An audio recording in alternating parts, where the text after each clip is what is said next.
kita tak boleh nak buat konten yang orang panggil terlampau ekstrim sebab hari raya. Dalam puasa.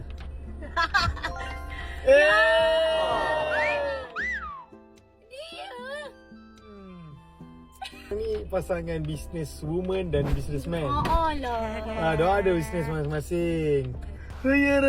Baik apa kau? Raya. Baik apa? Nama perempuan baru ni. Tapi comel lah. Rina lupa. Triple XL. Rina boleh.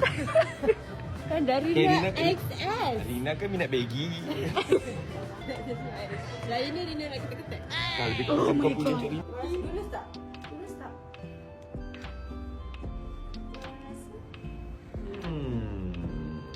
Rina, kan dia dah keluarkan kad banyak dia ni. Pilih kat mana tu nak. Kad jodoh. Kat mana.